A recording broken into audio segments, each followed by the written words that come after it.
Is it possible to make a living and a full-time career out of following someone else's signals?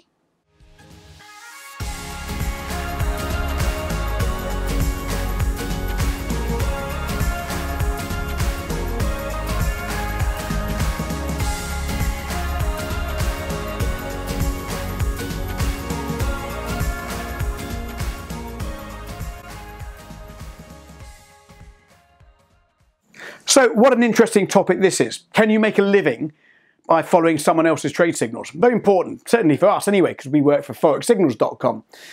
But joking aside, it is a valid question, and I think it needs further analysis. In my experience over the last 20 years or so trading the screens, I've seen a lot of people come into this business trying to give up their day job, thinking they're going to be a trader. This is their road to riches. It's a get-rich-quick scheme. Okay, they don't like their current job, so they think they're going to be, just switching on the screens and making a living. People are looking quite often for the easy way out, and this approach has really led to a real growth industry in the Forex signal service business. Basically, what a Forex signal service is exactly almost what it says on the tin. You pay a subscription, a monthly or annual subscription, or whatever payment plan you have with the provider, and that provider will send you a signal to your email, to your smartphone, or what have you. And that will be a buy or sell with stop loss levels, take profit target levels, might even have some risk management in there as well. So what a signal service will do, send you the signal, you as a trader will take the signal, and off you go, you try and make money.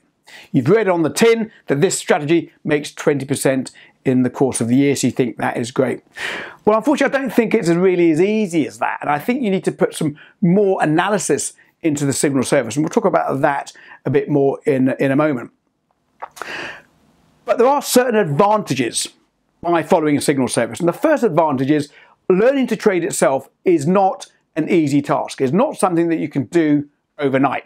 It's not something you can pick up a book, read the book, and then you become a trader. It takes time, a lot of time. I've been trading for 30 years, 20 years really on the screens. It takes a lot of time and a lot of screen practice. And that can be a little laborious. So following a signal service, having faith in someone else to make those decisions for you can be a huge advantage. Now let's assume the strategy you're using or that the provider is using has been back-tested. It's got a good track record. Presumably, they've done their back-testing. Back-testing is an incredibly boring task. It has to be done. You need to know how the strategy performs. So if you want to follow a signal service, you've got to assume that that provider has done all that back-testing for you. He's taken all that hard work out for you. So there you have a strategy, done its back-testing. It's got a great return on investment. Off you go with it. Well, quite frankly, here is where I think the double-edged sword is. It's not quite as simple as that. When you follow a signal service, you're basically shifting the responsibility onto someone else. And it's very easy when you shift the responsibility onto someone else to blame someone else when that strategy goes wrong, when you start losing. Okay, that's a lot of the reasons why people do it. They don't want to take some responsibility. But I think to use a signal service in the most effective way, you've got to take some responsibility. Okay, you've got to understand what's going on behind the strategy. So you've got to understand the characteristics of that strategy, how it performs in volatile periods, what the maximum drawdown is, what the maximum number of consecutive losses will be, what's the maximum number of potential gainers you're likely to see as well. It's only when you have that information that you're able to have more trust in the actual signal service itself. Very easy to throw out a signal service because you've had 5 losing trades, then you move on to the next signal service, and then the next one, and the next one, and the whole cycle repeats itself. So you need to do some further analysis into the signal so that you've got confidence to stick with the strategy indeed when it does have those drawdown periods. You need to know what is going on behind the scenes behind that signal. Now the other thing I think I want to talk about is the risk management. Risk management is crucial when you're trading.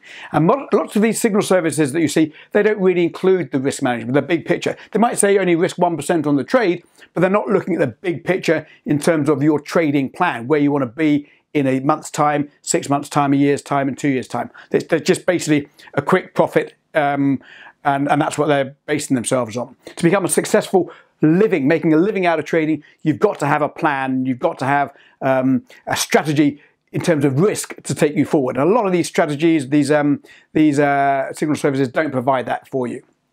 So what you need to do, basically, quite frankly, is follow a signal service, but know what's going into it, what's the backbone behind it, and the bigger picture, psychology, risk management. Now, here at ForexSignals.com, we do exactly that.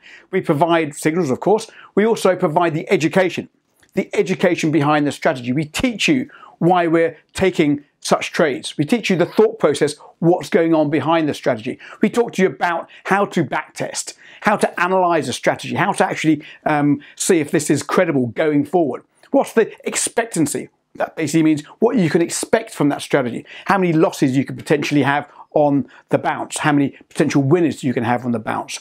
We also factor in the risk management as well. We look at that in a very serious manner. It's so important, risk management, so we cover that as well. The other thing you need to look at is the psychology behind trading. Psychology is pretty much 70% of everything we do as traders. Even if you're following a signal service or even if you're trading yourself, psychology is crucial. You can follow a signal service, have some losing trades, you then start doubling up, or you then start throwing it out and getting another strategy. All this is the psychology. Getting a signal service without that analysis can lead to danger.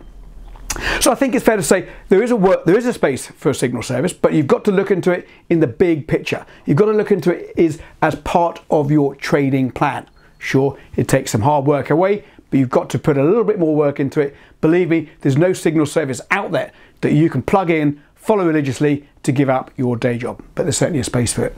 Look, I hope this video was insightful. If it was, give me a thumbs up. If it wasn't, give me a thumbs down. Of course, always leave a comment below. Always love to hear from you. Love reading the comments. I get back to as many as I can. Subscribe to the channel if you haven't already done so, and of course you can follow us on Instagram, in which case you get to see all the work that goes on behind these videos.